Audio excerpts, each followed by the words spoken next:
breaking news coming out of Korea. Breaking. South Korea's special prosecutor has formally requested the death penalty for former President Yoon Suk Yeol during the closing arguments in his trial. He stands accused of leading an insurrection or rebellion in connection with his short-lived declaration of martial law on December 3rd, 2024, a year ago. The new South Korean left-wing president, Lee Jae-myung, has been accusing Yoon having tried to put South Korea on a path of collision with China while in office. Yoon and his supporters accuse Lee Jae-myung. Why are you saying Myung? That's not how you use South Korean names. You use Lee. Say Lee or Jae-myung. Of trying to subordinate South Korea to the Chinese Communist Party for ideological reasons. Nathan, thanks for the follow. How you doing? And so I said this in response, that when liberals get in power, they destroy and try to kill their enemies. When conservatives get in power, they do nothing as they appeal to vague abstractions of freedom and procedure. This is why conservatives will continue to lose. I think this is something that people need to understand. This is why conservatives, the right wing, broadly speaking, continues to lose. Because when the left gets in power, they use and leverage political power against their enemies and try to destroy conservatives. They try to destroy conservatives to the point where they try to kill the previous president. This is what they try to do. But then when conservatives get in power, they appeal to vague notions about constitutionalism and constitutional procedure, about decorum, things like that. So conservatives sit on their hands, do nothing, while the left, liberals, leftists, they get into power and they leverage the full weight of the government to go after their political enemies. This is why conservatives will continue to lose, and conservatives need to learn. This is why I love what's going on with ICE. You need to meet force with force, or else you will lose. And the side that wants to win will always win against the side that wants to be left alone. The side that wants to win and uses political power and force against the side that sits on their hands and does nothing, the former side will always win. They will always win. Yeah, damn the decorum. You play and govern to win. Absolutely. Nothing else. 100%. Ben, so true. Conservatives don't do nothing. Sometimes they lower taxes by 2%. That's all they do. And that's all they boast about. Vote for me. I lowered your taxes. Okay, great. Yes, lower taxes by what, 2%? I mean, it should be lowered by like 50%, honestly. It should be lowered by half, at least. We pay way too much in tax. But they do nothing.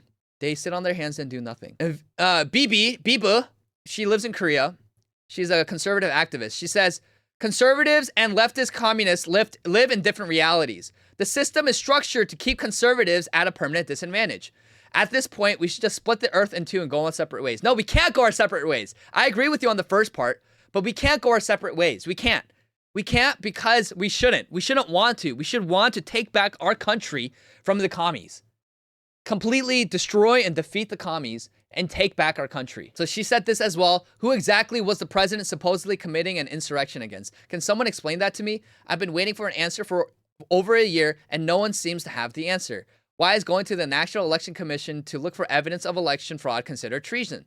No one was killed during the martial law, so why is Yoon Suk Yeol the one who has to die? And why is his wife in prison? During Yoon Suk Yeol's impeachment trial, his approval rating rose from 17 to 57%. So was more than half the entire Korean population supporting the insurrectionists. Lee Jae-myung allegedly sent $8 million illegally to North Korea and committed the biggest real estate fraud in Korean history among so many other crimes, so why is he still walking free? But here's the thing. Like, why is Yoon put on death, or why are they suggesting the death penalty for Yoon Suk Yeol for enacting martial law that lasted not even half a day, where no one died and nothing happened? Nothing happened! It is akin to the January 6th hoax, the January 6th nonsense, where Democrats put hundreds of Trump supporters in prison in solitary confinement for doing nothing except walking around. Yes, I get it. Ashley Babbitt died, and that was sad. But she was the Trump supporter that died. No one else truly died on that day. And those who, smashed the windows and attacked law enforcement officers on that day, yes, they should be penalized and have a penalty for sure. But those who did nothing, they were locked up for years. In the same way, Yoon Suk Yeol, his martial law did nothing. Nothing happened. Why is he on death row? Why are they proposing putting him on death row? Because when liberals get in power, they destroy their enemies. They understand how to leverage political force. They harp on about authoritarianism. No, you can't do that. But they are the biggest authoritarians. They know how to leverage political force and power against their enemies. They wield political power against their enemies. They want to kill us. They want to lock us up. That's what they think. That's what they do. So conservatives need to learn that we can't just appeal to vague abstractions of principle, of freedom, of liberty when you have a major political side of your country trying to kill you and destroy you. There's no place for free marketplace of ideas, and we're going to vote our way out of this. Like, when you get into power, you need to destroy your enemies. That's what you need to do. Hands down. And this is just proof of that. So I pray for Yoon Suk Yeol. I pray for his wife. I'm not the biggest Yoon supporter. I'm not. I think he was, in a lot of ways, dull. A charisma void. He was unwise and imprudent in a lot of how he ruled and led Korea during his administration. The reason why he had such a low approval rating during his administration. But this is not how you treat the previous president of the United States. And so as much as I love Korea, okay, Korea never had a stable government after the Korean War. Sounds wild at first blush, but most folks don't realize the vast majority of presidents from South Korea wind up being painted with a pretty gnarly brush in the history books. Wonder why? All men are created equal except Somalians, right? Now, I guess we can add and South Korean presidents to that non-equal humans list as well. I don't know about that, but of these 12, only a handful, Moon Jae-in, Kim Tae-jung, Kim Young-sam, Choi Kyu-ha, and Yoon Bo-sun, avoided imprisonment, violent death, or forced removal. So only 1, 2, 3, 4, 5. 5 out of 12 South Korean presidents did not face imprisonment, violent death, or forced removal. Okay, they're all impeached. They're all killed, or they're all imprisoned.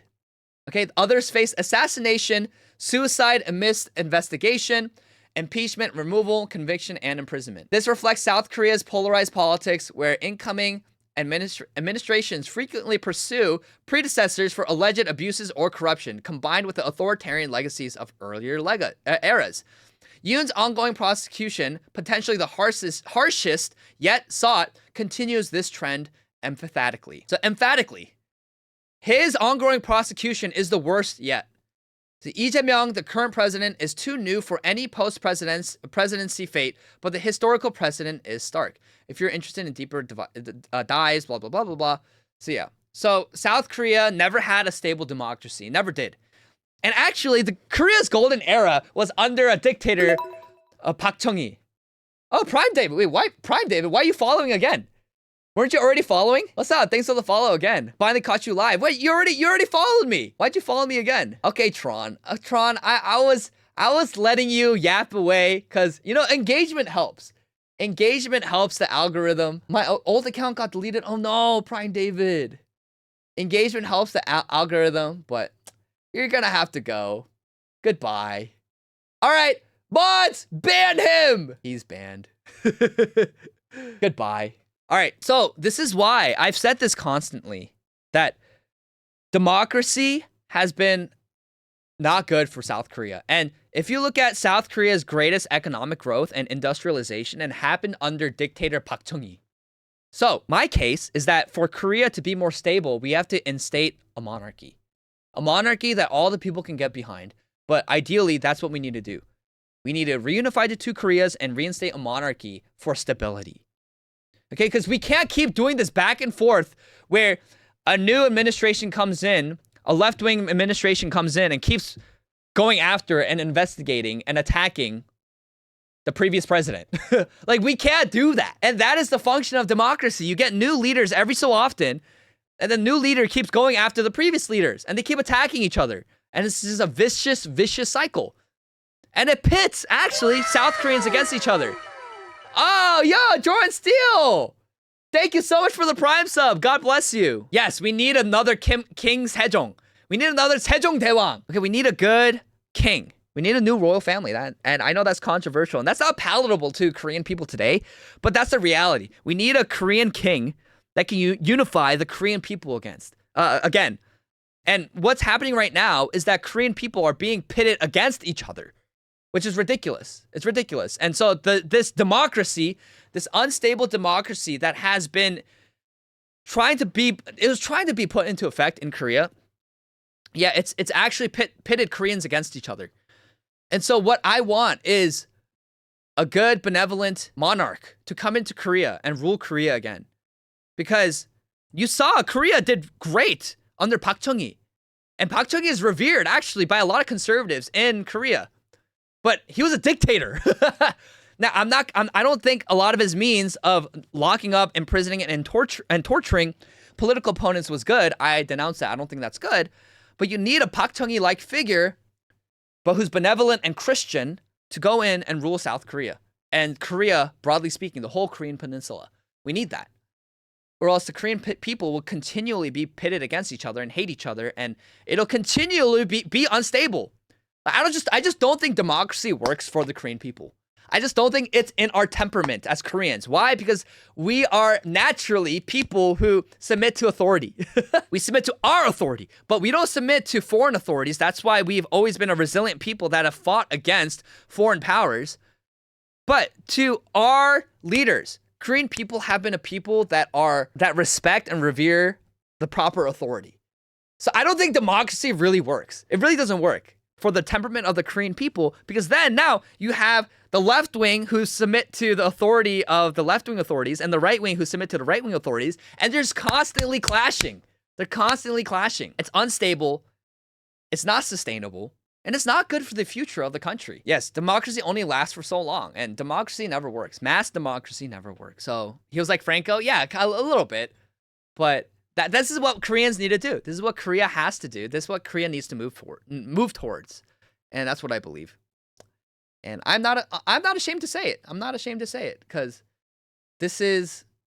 I just want Korea to thrive. I want Korea to thrive in the same way I want America to thrive. I want us to thrive. And one of the biggest faults of the founding of America is that Alexander Hamilton did not get his way. George Washington should have been American king. And we should have had a Washingtonian royal family. We should have. Taejong was like our King Solomon. Yep, he was. Without the 300 concubines and 700 wives. Monarchy is shown to last much longer than democracy. Yeah, absolutely.